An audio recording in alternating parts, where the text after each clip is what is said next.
Quelle différence fais-tu entre l'islam et les musulmans? Alors pour moi, la différence, elle est fondamentale, parce que l'islam, c'est l'idéal, c'est-à-dire c'est le comportement du prophète, sallallahu alayhi wa sallam, paix et salut de Dieu soit sur lui, et l'islam, c'est l'application du verbe Dieu, enfin des enseignements de Dieu, et donc à l'état pur et non trafiqué, si on peut dire. Les musulmans ne sont une approche en fait de l'islam, puisqu'en fait l'islam est pour les musulmans un objectif à atteindre, et la plupart du temps ils ne sont pas au fait et des modèles dignes de ce nom. C'est-à-dire que on voit bien qu'à travers le monde, la plupart du temps, on va pas s'exclure, même nous personnellement, on a des comportements plutôt humains et qui ne sont pas forcément dictés par les règles qui nous sont enseignées par Dieu et par son prophète. Et donc c'est ce qui déclenche aussi justement une certaine islamophobie, puisque la plupart du temps c'est l'islamophobie, enfin qui est en plus pas bien qualifiée, puisque l'islamophobie c'est une peur de quelque chose, alors qu'en fait aujourd'hui c'est plutôt on subit plutôt des attaques de la part de certains identitaires qui reprochent à l'islam et aux musulmans un certain nombre d'aspects. Et en fait, ils reprochent à l'islam ce qu'ils ne peuvent pas reprocher aux musulmans, puisque les lois en vigueur en Europe ou en Occident ne permettent pas de s'attaquer directement aux gens sous peine d'être taxés de racisme. Donc l'intérêt pour eux de pouvoir, de s'attaquer à l'islam, c'est de se permettre, puisque la critique des religions est permise, c'est de se permettre d'attaquer les musulmans à travers l'islam, et souvent par une déformation de l'islam. Alors cette islamo-paranoïa ou islamophobie, telle qu'on la qualifie, elle est aujourd'hui de plus en plus, on essaye d'attaquer les principes de l'islam en les détournant ou en les dévoyant, en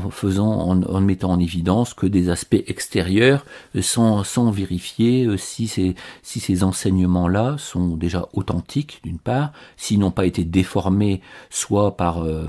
des mauvaises volontés non musulmanes, ou soit par des mauvais comportements musulmans, ou soit si également ils ne sont pas justement manipulés pour dire de coller sur des musulmans des intentions qu'ils n'ont pas. Et donc il est important aujourd'hui, comme demain, de démontrer que chacun des enseignements, un par un, sont non seulement véridiques, puisque on n'en doute pas, surtout en ce qui concerne le Coran, de leur véracité, mais aussi sont applicables encore aujourd'hui en l'état, et comment et pourquoi, parce que souvent en fait on a soit des mauvaises applications de ces enseignements-là, ou alors les musulmans ne sont pas capables eux-mêmes d'expliquer le pourquoi. Il y a eu des cas de lapidation qui sont aujourd'hui peut-être évolus. Pourquoi il y a eu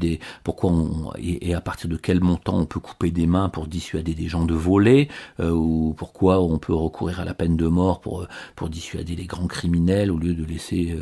les gens mourir à petit feu dans des cages, ou alors et donc un certain nombre de principes comme cela, ou bien des notions de polygamie qui sont aujourd'hui assez désuètes, obsolètes, mais qui pouvaient être dans l'état des mœurs d'une époque, de même que pour l'esclavage par exemple, et où on voit que le Coran a successivement apporté des solutions pour non seulement émanciper les esclaves, mais aussi arriver plutôt à une monogamie plutôt que d'encourager une polygamie. Donc qui n'est qu'un recours en fait dans certaines circonstances. Donc sous ces enseignements-là, les musulmans, les non-musulmans aujourd'hui n'ont pas de raison de redouter quoi que ce soit de l'islam. Ils peuvent redouter effectivement des mauvais comportements de musulmans, et je crois que si les non-musulmans connaissaient mieux les impératifs islamiques, ils pourraient reprocher aux musulmans de ne pas appliquer leur religion, ne serait-ce qu'en matière de terrorisme ou d'attentats, etc., etc. Et il pourrait donc facilement reprocher aux musulmans de ne pas être conformes à leurs propres enseignements à partir du moment où ils se comportent de telle ou telle façon en portant atteinte à des